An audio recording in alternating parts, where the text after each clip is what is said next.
행복한 교회 승리하는 성도 여러분, 남가주 은혜로 교회에 오신 것을 환영합니다. 오늘은 86번째 함께하는 153 7월 28일 화요일 순서입니다. 오늘 새벽에도 짧은 그 은혜로운 기도의 댓글이 달렸습니다. 강권사님의 기도입니다. 이런 기도였습니다. 우리 주님을 믿음으로 알아가는 오늘도 감사드리며 온전한 주의 자녀로 이웃과 믿지 않는 자들을 위해 쉬지 않고 기도하는 하루 되기를 원합니다. 이런 기도였습니다. 주의 자녀로 기뻐하며 살아가기 힘든 요 사이에 참 귀한 기도죠. 주의 자녀로 살아가기보다 나의 자아를 섬기는 종으로 살아가기 원하는 세대가 지금의 세대가 아닌가 생각해 봅니다. 여러분, 그런데 우리가 기억해야 될 것이, 기차가 자기 맘대로 자기가 원하는 대로 가고 싶다고 기찻길을 벗어나면은 얼마 못 가다가 결국은 넘어지게 됩니다. 이것을 우리는 탈선이라고 합니다. 이 탈선은 자유가 아니죠. 탈선은 방종입니다. 기차는 기찻길 위에서 진정으로 자유할 수 있고 뻗어 나갈 수가 있습니다. 주의 자녀는 주의 길을 걸을 때 그것이 자유함을 누리는 것이고 가치 있는 삶을 사는 것입니다. 오늘 우리를 선택해 주신 주님을 기뻐하며 주의 자녀의 길을 걸어가는 여러분들이 되시기를 주님의 이름으로 기도합니다. 네, 우리 다 같이 찬양하겠습니다. 오늘 말씀은 에베소서 5장 10절부터 16절까지입니다. 에베소서 5장 10절부터 16절까지의 말씀. 자, 여러분 성경책 다 가지고 와서 저와 같이 읽었으면 좋겠습니다. 자, 10절부터 읽습니다. 주를 기쁘시게 할 것이 무엇인가 시험하여 보라. 너희는 열매 없는 어둠의 일에 참여하지 말고 도리어 책망하라. 그들이 은밀히 행하는 것들은 말하기도 부끄러운 것들이라. 그러나 책망을 받는 모든 것은 빛으로 말미암아 드러나나니 드러나는 것마다 빛이니라. 그러므로 이르시기를 잠자는 자여 깨어서 죽은 자들 가운데서 일어나라. 그리스도께서 너에게 비추시리라 하셨느니라. 그런즉 너희가 어떻게 행할지를 자세히 주의하여 지혜 없는 자같이 하지 말고 오직 지혜 있는 자같이 하여 세월을 아끼라. 때가 악하니라. 아멘. 부대에서 그 일하는 군인들을 보면은, 가만히 보면은 한 3가지 종류가 있는 것 같아요.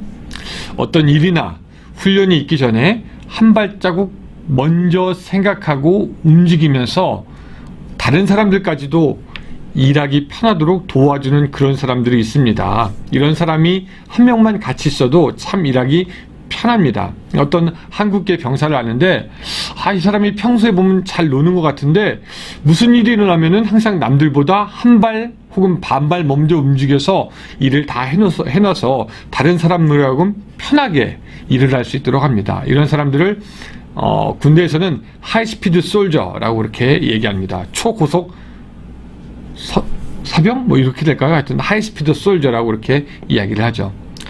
두 번째는 시키는 일을 잘하는 사람이 있습니다. 명령을 주고 무엇을 하라면 한 만큼은 정확하게 잘 해냅니다. 사실 이런 사람만 있어도 좋다는 것 여러분들 이미 아시죠? 세 번째는 말을 해주고 시간을 주어도 안 하고 못하고 잘 안 되는 것 같아서 물어보면은 뭐 안 되는 거 있냐고 그렇게 반문하는 사람들이 있고, 또 잘 모르겠다고 하는 사람들도 있습니다. 이런 사람들이 많으면 많을수록 피곤해집니다. 여러분들은 일하실 때 어떤 스타일입니까? 첫 번째, 먼저 알아서 한다. 두 번째, 하라고 한 것만 그때만큼만 한다. 세 번째, 하라고 해도 잘 안 한다. 여러분들, 우리가 신앙생활 할 때는 이 3가지 중에 어떤 것이 되어야 할까요? 오늘 본문에 사실 정답이 나와 있습니다. 우리 10절을 한번 좀 가서 보면은요, 주를 기쁘시게 할 것이 무엇인가 시험하여 보라 라고 그렇게 말씀하고 있습니다. 여러분, 이 말씀을 곰곰이 보면은 주를 기쁘시게 하는 것이 시간적으로 먼저 일어납니까? 아니면 시험하여 보는 것이 먼저 일어나는 겁니까? 당연히 시험하는 것이 먼저 시간상 일어납니다. 그럼 이 시험한다는 것은 무엇이냐? 원어로는 도키마조테스라고 해서 분별하고 입증하고 증명해 보이는 것을 이야기합니다. 이스라엘 백성이 광야를 지나갈 때 어떤 한 군데 있었을 때 이스라엘 남자들이 그 땅의 그 모압 여자들과 음행을 하기 시작했습니다. 뿐만 아니라 이방 여인들이 섬기는 우상신에게 가서 절하고 먹고 방탕하게 보냈습니다. 그래서 하나님은 진노하셔서 이스라엘 백성들에게 연병을 내리십니다. 그런 와중에 어떤 한 사람이 이방 여인을 떡하니 데리고 와가지고 이스라엘 사람들 보는 데서 자기의 장막으로 데리고 들어갑니다. 지금 이방 여인 때문에 온 이스라엘 가운데 연병이 도는데 정신 못 차리고 계속해서 방탕한 일, 하나님 보시기에 가증한 일을 행하는 겁니다. 그때 이제 비느하스라는 사람이 이스라엘 백성 가운데서 일어나서 창으로 그 남녀를 죽입니다. 그리고 그때 이스라엘에게 있던 연병이 그치게 됐는데, 사실 그 일은 모세가 시킨 것도 아니고 하나님께서 명령한 것도 아니었습니다. 비느하스가 스스로 한 행동이었습니다. 주님께서 기뻐하실 만한 일을 한 것이죠. 그런데 그 행동을 하나님이 진짜 기뻐하십니다. 그래서 하나님께서 말씀하시기를, 비느하스가 내 질투심으로 질투하여 이스라엘 자손 중에서 내 노를 돌이켜서 내가 질투심으로 그들을 소멸하지 않게 하였도다. 그러므로 말하라. 내가 그에게 내 평화의 언약을 주리니 그와 그 후손에게 영원히 제사장의 직분의 언약이라. 그가 하나님을 위하여 질투하여 이스라엘 자손을 속죄하였음이니라 라고 이야기하고 있습니다. 하나님이 기뻐하실 만한 일을 그가 시험하여 해서 입증한 것이죠. 누구를 죽인다는 것이 결코 쉽지 않죠. 그것이 옳은 일이라도 어렵습니다. 그러나 비느하스는 아마도 그 남녀를 그 자리에서 죽이는 것이 바른 일이고 하나님의 진노를 그치게 할 만한 일이고 그들을 죽임으로 이스라엘 전체가 살 수 있다면 그것이 아마 옳은 일이 아니겠는가 생각하였고, 그의 생각은 맞았고 그는 그것을 입증해 보였습니다. 주께서 기쁘시게 하는 일이 무엇인지 알고 하나님이 원하시는 것을 입증하여 보였다라는 것이죠. 누가 말하기 전에 한 발자국 빠르게 움직였습니다. 그러므로 이 사랑하는 여러분들도 어떤 일이 있을 때 미리 생각해서 하나님이 기쁘시게 할 일을 행할 수 있는 그런 지혜가 있기를 바랍니다. 여러분, 15절도 비슷한 맥락에서 해석을 할 수가 있습니다. 15절 같이 읽어볼까요? 그런즉 너희가 어떻게 행할지를 자세히 주의하여 지혜 없는 자 같이 하지 말고 오직 지혜 있는 자 같이 하여 라고 말씀하고 있습니다. 어떻게 행할지 자세히 주의하여 지혜 있는 자 같이 하라는 것입니다. 여러분, 여기서 시간적으로 어떻게 행하는 것이 먼저입니까? 아니면 자세히 주의하는 게 먼저입니까? 네. 어떻게 행하기 전에 자세히 주의하라. 그것이 먼저이고 그것이 우리가 해야 될 일이라고 알려주고 있습니다. 이런 거죠. 말을 하기 전에 이 말이 과연 덕을 세울 수 있는 말인가 생각해보고, 어떤 행동을 하기 전에 이 행동이 과연 하나님께 영광을 돌리는 일인가 생각해보는 것입니다. 어떤 일을 하기 전에 그 일을 해도 좋은가 좋지 않은가 생각해 보라는 것이죠. 이 어리석은 에서는 배고픔에 그냥 죽을 먹기 위해서 그냥 장자권을 팔아버립니다. 어리석은 나발은 다윗을 알아보지 못하고 그냥 자신의 교만함으로 박대하며 다윗의 분을 격발합니다. 르호보암 왕은 어리석어서 노인들의 충고를 듣지 않고 친구들의 이야기를 듣다가 결국 남유다와 북이스라엘이 갈라지는 단초를 제공합니다. 그래서 성경은 우리에게 자세히 주의하라고 말씀하고 있습니다. 이 불행하게 많은 사람들이 무엇이 주를 기쁘시게 할 수 있을지를 미리 생각하지 않고 일단 자기를 기쁘게 하려고 합니다. 많은 사람들이 자세히 주의하기보다는 먼저 육체에 따라서 행하고 봅니다. 그러고 나서 이렇게 말하죠. 나는 나의 감정에 최선을 다했다.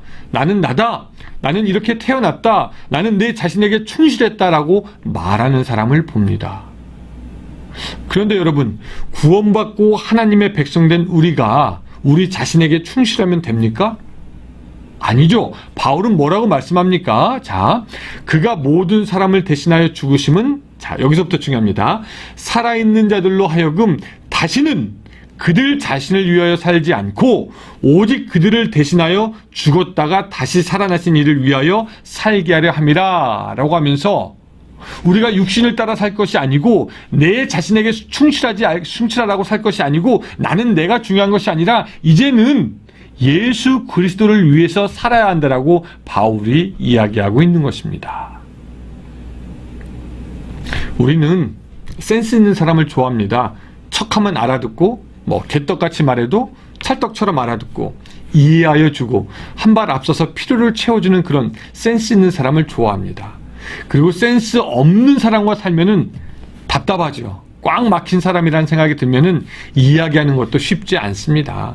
그런데 성경은 오늘 우리에게 영적으로 센스 있는 사람이 되려고 하는 겁니다. 주가 무엇을 기뻐할지 미리 아는 사람, 또 자세히 주의하여 행하는 사람, 이런 사람이 주님의 마음을 시원케 할 수 있겠다 생각이 듭니다. 여러분, 오늘 하루 어떻게 살기를 원하십니까? 우리 육체의 눈치가 아니라 영적인 눈치로 하나님을 기쁘게 하는 사람들, 그래서 하이 스피드 크리스찬, 하나님을 기쁘게 하는 그런 여러분들의 하루가 되시기를 주님의 이름으로 축원합니다. 우리 같이 기도하겠습니다. 하나님 감사합니다. 오늘 우리가 살아가면서 하나님의 말씀을 기억하며 살 때 특별히 영적인 센스가 있는 사람들이 될 수 있도록 도와주시옵소서. 주를 기쁘게 할 것이 무엇인가 미리 생각하고 주님이 기쁘게 할 것을 시험하고 행하는 사람, 또한 자세히 주의하여서 보고 하나님이 기뻐하실 만한 일을 하는 사람, 그렇게 영적으로 센스 있는 사람들이 될 수 있도록 도와주시옵소서. 영적인 분별력을 허락하여 주시옵소서. 그래서 주님의 길을 걷게 하여 주시옵소서. 육신을 이기게 하여 주시옵소서. 하나님을 위해서 살아가는 오늘 하루가 될 수 있도록 또한 우리를 붙들어 주시옵소서. 예수님의 이름으로 기도드리옵나이다. 아멘. 자, 또 153 시간입니다. 우리가 30분 동안 계속해서 기도할 때 하나님 우리에게 지혜를 주시옵소서, 영적인 분별력을 주시옵소서, 영적으로 센스 있는 사람이 되게 하여 주시옵소서. 기도하고 오늘 하루도 그렇게 살아가시기 바랍니다. 감사합니다.